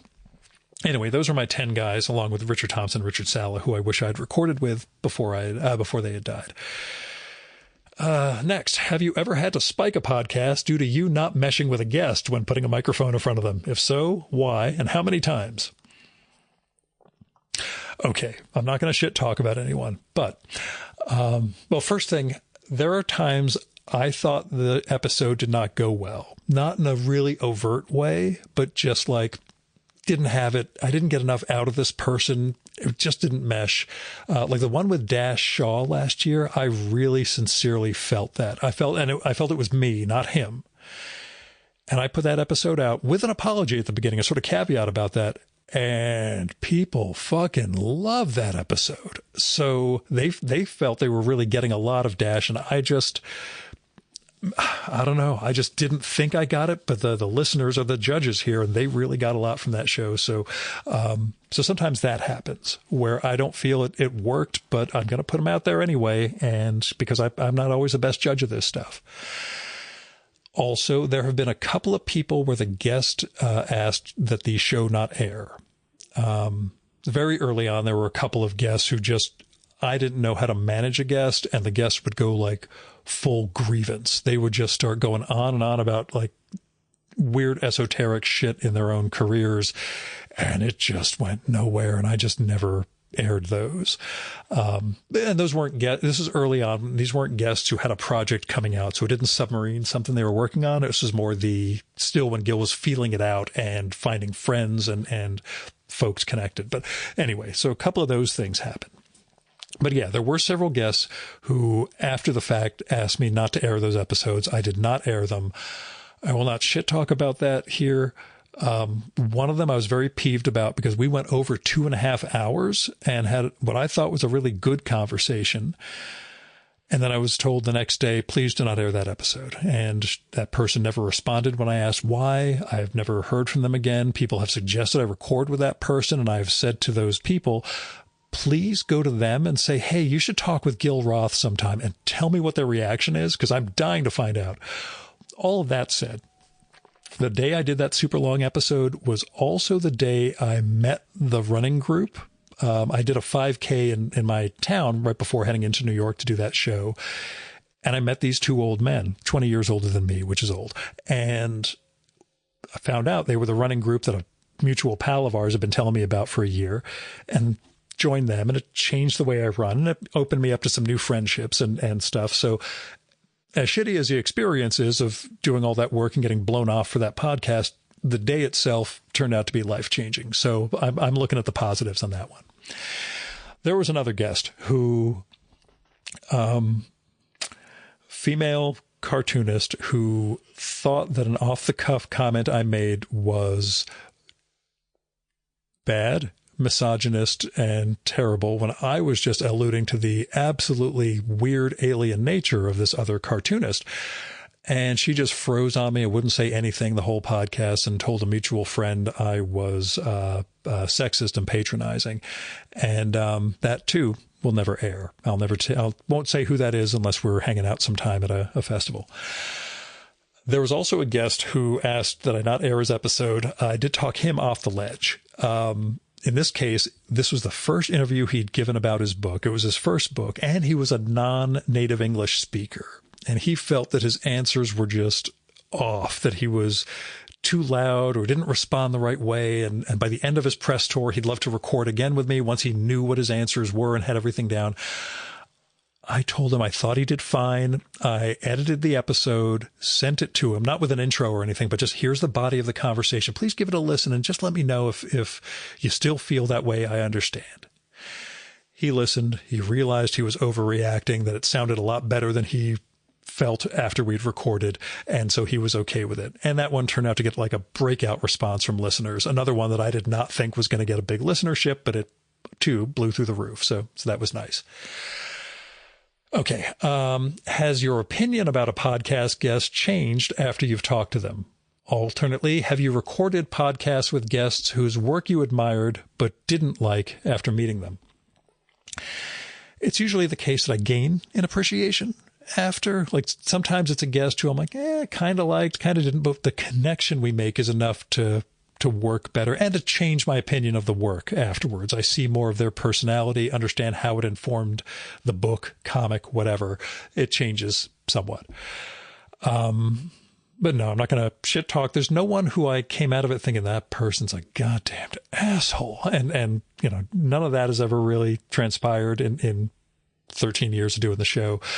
It does remind me of Robert McCrum's story. When we recorded in 2021, I asked him about have you ever had any don't meet your idols moments as literary editor and interviewer and writer and all this? And he said, without batting an eyelash, the experience of interviewing Philip Roth was the worst professional experience of my life. Asked him why, said that Roth's people insisted they have all the questions in advance. They wanted to edit his responses for the Guardian where the interview ran. Everything was so managed. It was terrible. And that helped me somewhat because I realized, as much as I'd wanted to pursue Philip Roth over the years as a guest, there's no way he was going to sit down with some schlub from New Jersey and not have control over his image and how everything was going to be represented. So this, even though a few of his friends had said he would be interested in recording, or after recording with me, they said, yeah, he'd be interested in doing this. I just don't think they knew that he wanted, or the image had to be under control. Anyway, so I've not had any of those experiences, thankfully. Next, what makes a guest worth interviewing? Are there people you actively choose not to invite on your podcast? Boy, that's a weird one. Those are two weird ones. What makes them worth interviewing is they've had a life worth living. They have made work that is worth reading or looking at, or they've read things that they've found resonances in and found ways of sharing that with the world. There is a no-fly list for the podcast when you ask about people I actively choose not to invite. Sometimes someone will say, oh, you need to sit down with this person, and it turns out they're on my no-fly list. The no-fly list is the people who signed this petition against PEN America honoring the victims and survivors of the Charlie Hebdo massacre. And that includes some names like Joyce Carol Oates and others. I have interviewed 3 people on that list. I think 2 of them before I developed that no-fly list, and one of them because I didn't even think he was going to be on it, so I didn't think to cross-check. I'm considering dropping it because who am I to have moral standards, I guess? When I was younger, I don't mean super young, I just mean a few years ago, I always said I'm not interested in an under 30 writer who college MFA, worked in publishing, and has a novel about college MFA and working in publishing, because I want people who have bigger sense of experiences in life, more that they've lived. I still feel that somewhat, but I'm more open to younger guests now.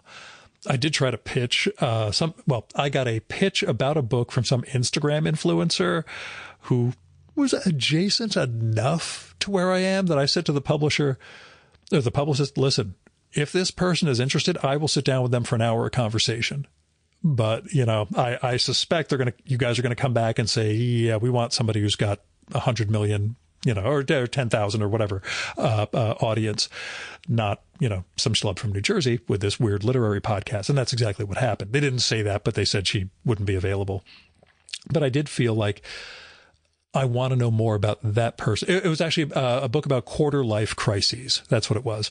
And what it's like being 25 to 30 and trying to reevaluate your life. And I wanted to approach that conversation and try to have a talk without my being the old guy, without saying, oh, you'll see when you're in your 40s and 50s, blah, blah, blah. But to try to earnestly engage with that person, to understand what they're thinking and feeling while they're living a life that's very public in terms of that influencer thing. So I'm disappointed that didn't actually come off, even though if you asked me years before, I would have blown off the very concept of sitting down with somebody of that age with this, quarter life. So yeah, things have changed. I'm more open to some of this stuff, but we'll see who's open to sitting down with me. The next ask, how much do you weigh the opinions of your podcast listeners in relation to how successful it is in terms of sound, form, and content?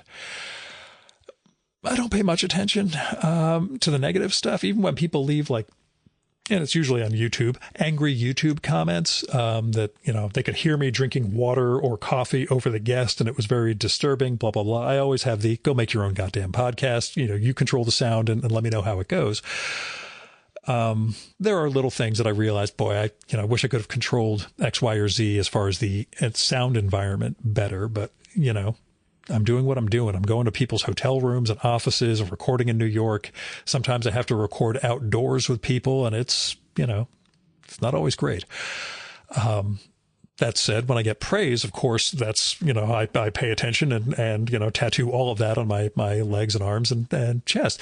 I really do dig it when a listener appreciates an episode. I love hearing about the things that they like, not just really like your show, but the things that they're getting out of it, what they hear. And sometimes, they know I should have asked X instead of Y, or should have followed up a certain question and didn't. And I appreciate it when they see what I see, when they understand the mechanics of the interview like that, I guess. Next, how often have podcast guests tried to turn the tables on the conversation and attempted to interview you to avoid talking about their stuff? Well, it has happened, but not for the reasons this person is saying. When they do ask me questions, it's less avoidance and more an interest in what I think. And I always tell people this is a conversation, not an interview. And very few of them get what I'm saying and catch the opportunity that exists there or are interested in that opportunity for obvious reasons. One of the great ones, though, was my talk with Malcolm Margolin, which, I have to go into my archives to look like 2015, 2016, out in Berkeley. He was a publisher, and he really made it a two-person thing, a real conversation. He asked a ton of questions. He was not dodging anything in the process of that. And he loves the limelight. He loves talking about himself and the career and everything he's done and the native, the indigenous people's books that he's produced and the research he's done. But he was also just curious to learn about me and who I am and what I've read and how it's affected me. And that was a really rewarding talk. I really loved that one because he made it a conversation. He was not there to just sit back and answer a bunch of questions. Next, have you considered trying live video episodes? Maybe you and Eddie Campbell can get together to compare your great hair. So I appreciate that. Again, with the hair stuff. I always figure, and I've said this since I was working in business-to-business magazines and they tried to get us to do videos for the websites, I always figured if any of us really look good on screen, we would have jobs in TV, not be in business-to-business magazines. Also, nowadays, I've developed some, and I think this is a process or a result of working by myself, working downstairs in my house and only getting out, for meetings. I developed some verbal tics in recent years where I kind of look to the distance when I'm talking to someone in a way that I realize they start looking over their shoulder to wonder what the hell I'm looking at. And when I'm doing that, I'm sort of gauging or formulating what I'm going to say. And I realize that would probably look disconcerting on screen.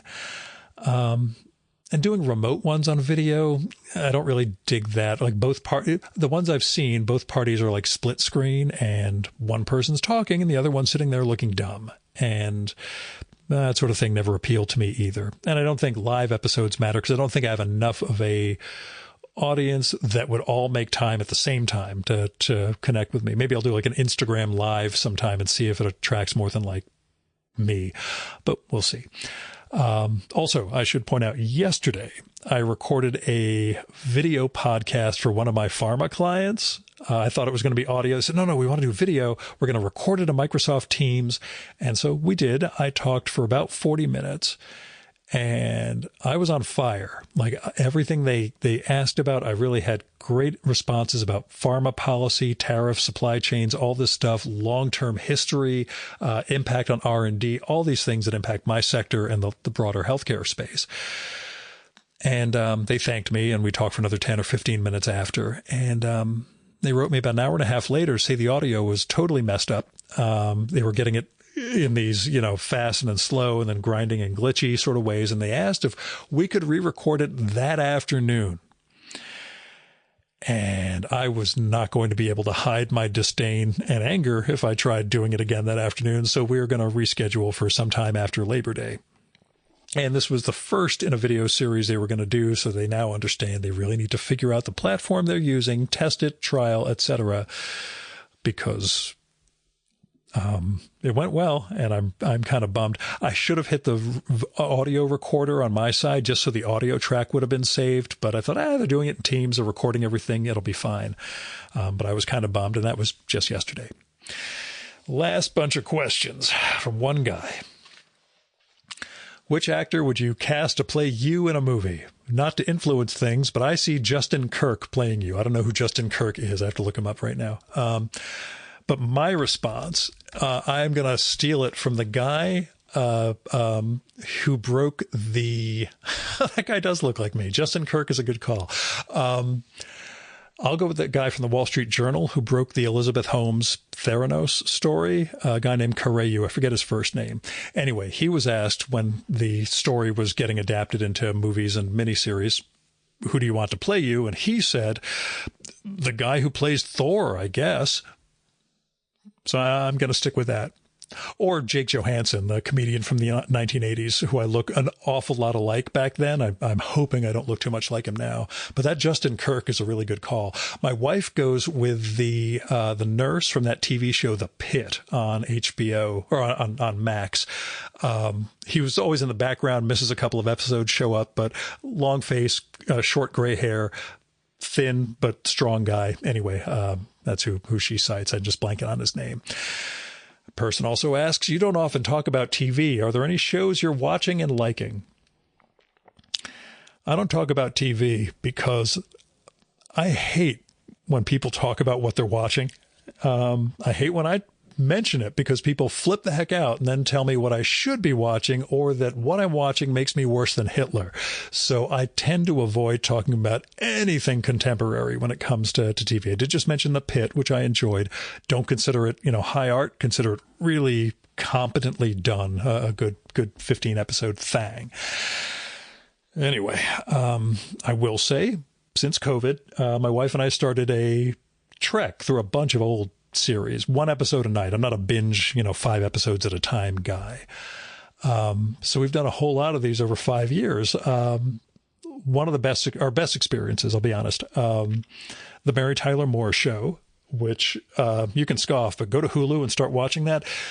The cast on that show is like the 1927 Yankees of comic talent, with Moore, Ed Asner, Gavin MacLeod, and Ted Knight as your 4 leads. And then the supporting crew, where you get, your supporting crew is good. They did a bunch of spin-offs of all those folks, but including Betty White, who was fantastic. But Georgina Engels, the gal who played Rhoda, Cloris Leachman, good. But the core 4, that's one of the greatest casts of TV history.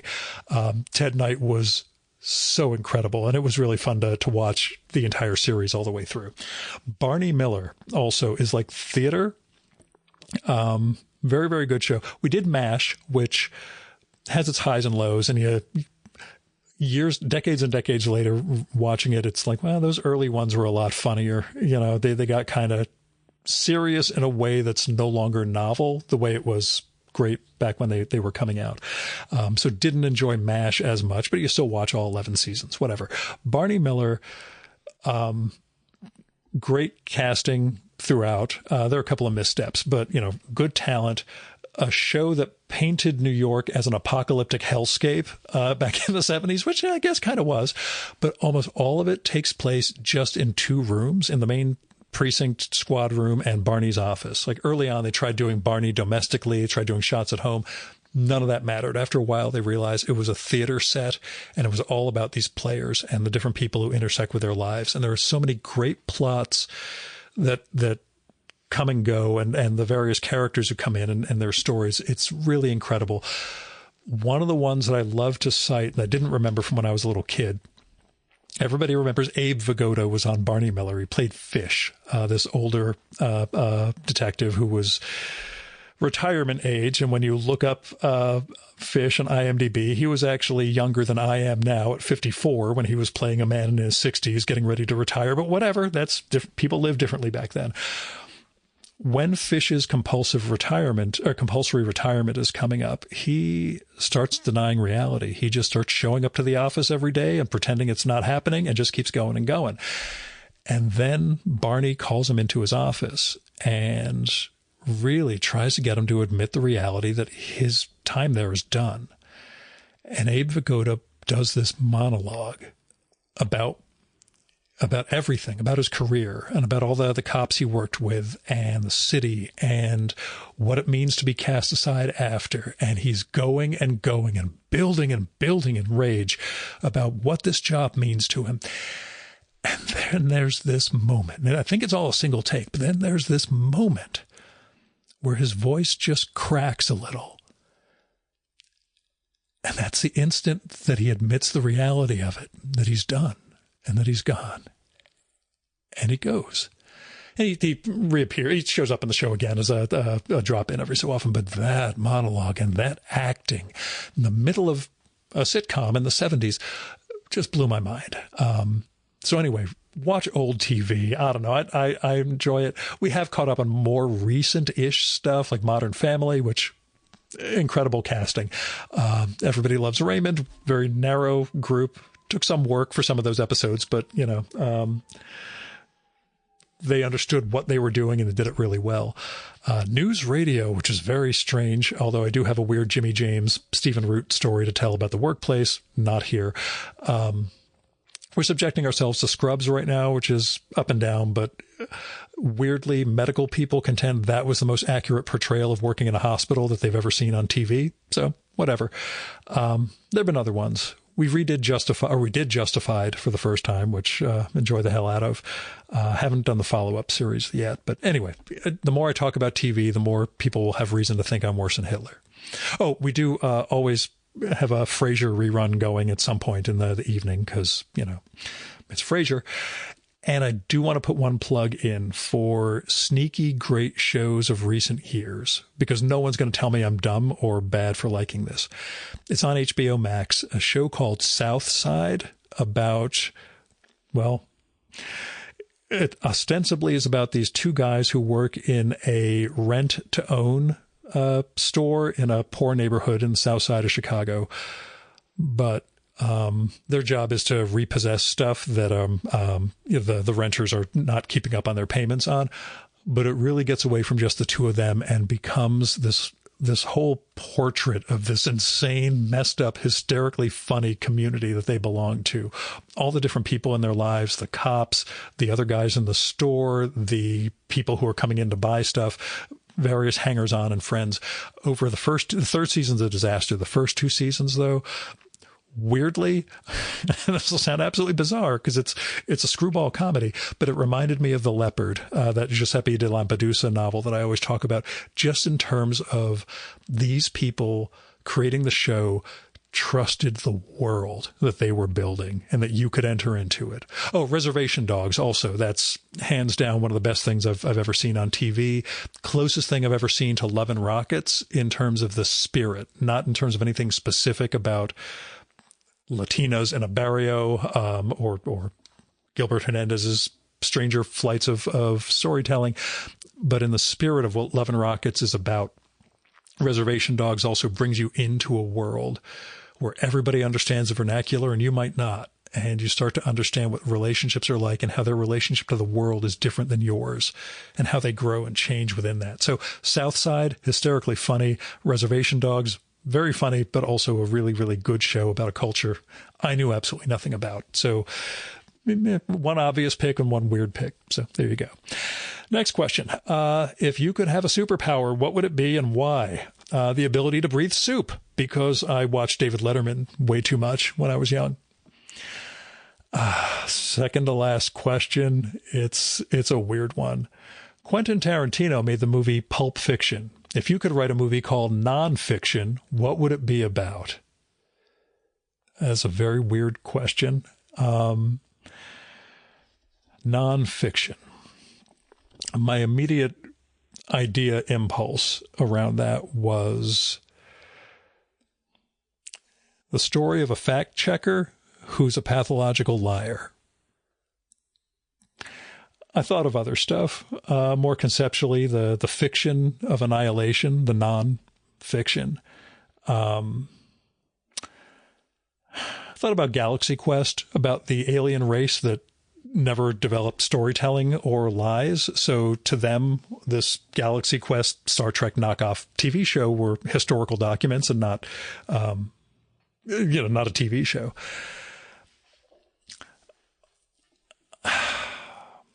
I don't know how this would conceptually turn into a film, but I thought about the concept of Tzimtzum in the Kabbalah, which is what's how free will can be reconciled as something in this mystical Jewish tradition, which is the universe is God.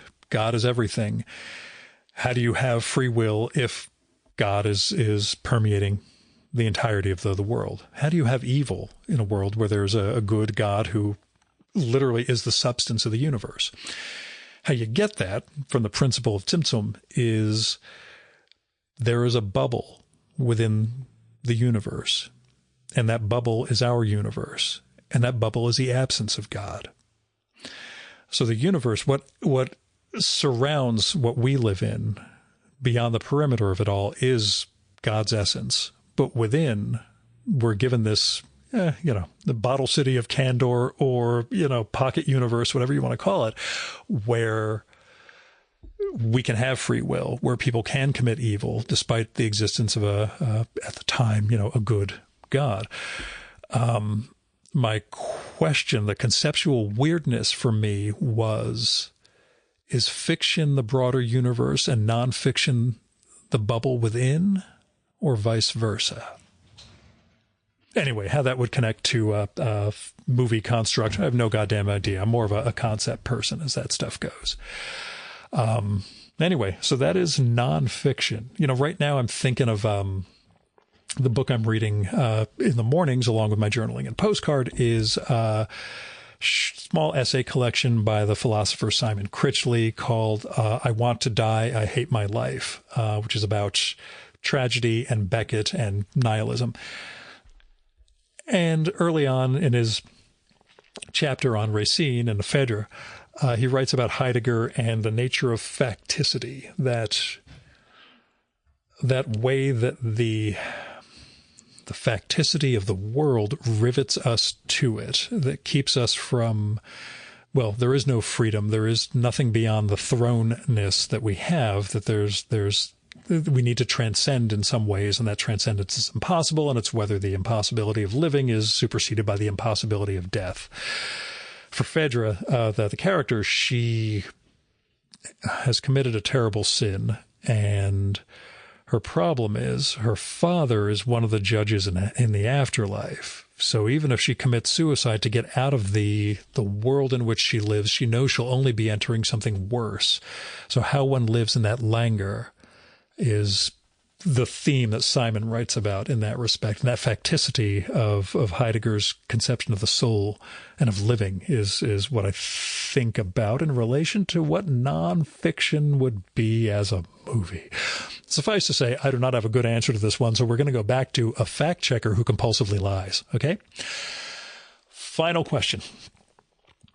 Is the Virtual Memory Show actually your memoir with special guests? It absolutely is. Thank you for asking. And I don't mean it in terms of the introductions that I do are Gil getting out the memoir and the conversations are just the conversations. I think the interviews, the intros give you a little of, again, the facticity, the things I'm thinking about or going through. The interviews, the conversations, in what I ask, in how I react, in how the guest relates to me and how I relate to them, in who the guests are, in terms of, who I choose to record with, who says yes, all of that stuff.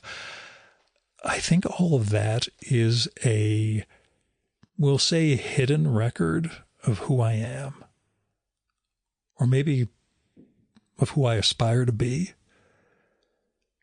that it comes out there, that they're all little fragments and pieces and little threads, and sometimes those quips and one-liners, and sometimes it's deeper thoughts, and sometimes there's an episode where I let the guest sit for about 12, 13 seconds because I asked something and he really had to think about the answer.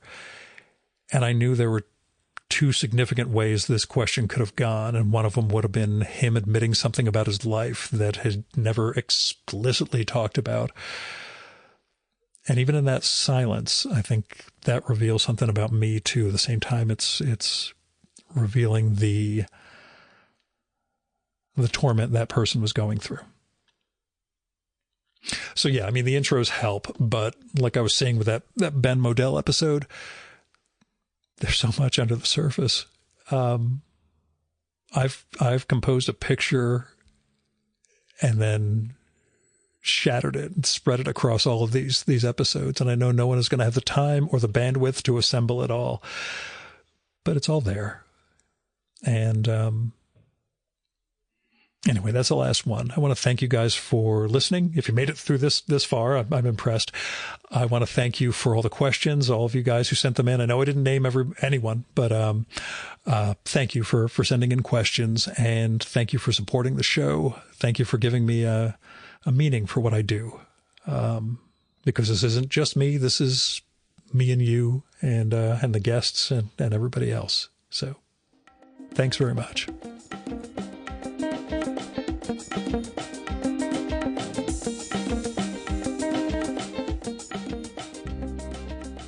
Thanks for listening to the Virtual Memories Show. You can support this podcast by telling other people about it. There's no better way to build an audience than through word of mouth. Also, visit Apple's podcast page for us and leave a rating and review. Every little bit helps, You can also support the show by telling me what you like and don't like about it, and who you'd like to hear me record with, or what movie or TV show or book or piece of music or comic or theater or art exhibition or whatever you think I should turn listeners on to. And you can do that by sending me a postcard, letter, email, DM if we're connected on Instagram or Blue Sky, or by leaving a message on my Google Voice number, which is 973-869-9659.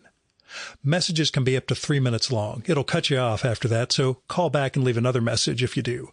And let me know if it'd be okay to include your message in an upcoming episode of the show. You might have something interesting to share with our listeners, but I'd never run someone's message without their permission, so let me know. Now, if you've got money to spare, I appreciate it, but don't give it to me. I've got a day job that pays the bills. You should give to individuals and institutions in need.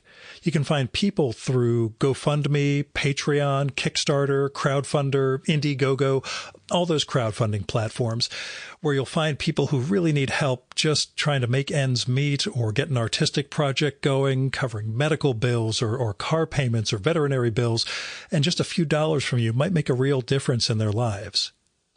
Now, when it comes to institutions, I give to my local food bank and World Central Kitchen every month, but there are a lot of other things you can give to. The Poor People's Campaign, Freedom Funds, Election Funds, Planned Parenthood, and Women's Choice. There's a lot of things you can do with your money to try to help build a better world, so I hope you'll give. Now, our music for this episode is Fella by Hal Mayforth, used with permission from the artist. You can visit my archives at vmspod.com to check out my 2018 conversation with Hal, where you can learn more about his art, his music, and more. And you can follow Hal on SoundCloud at soundcloud.com/Mayforth. That's MAY, the number 4, TH. And that's it for this week's episode. Thank you so much for listening. I'll be back next week with another great conversation. You can subscribe to the Virtual Memories Show and download all our past episodes at Apple Podcasts and other podcast sources. And you can find all my episodes and sign up for the Virtual Memories Show newsletter at vmspod.com. And I'm also on Blue Sky and Instagram and YouTube as VMS Pod. You've been listening to the Virtual Memories Show. I'm your host, Gil Roth. Keep reading, keep making art, and keep the conversation going.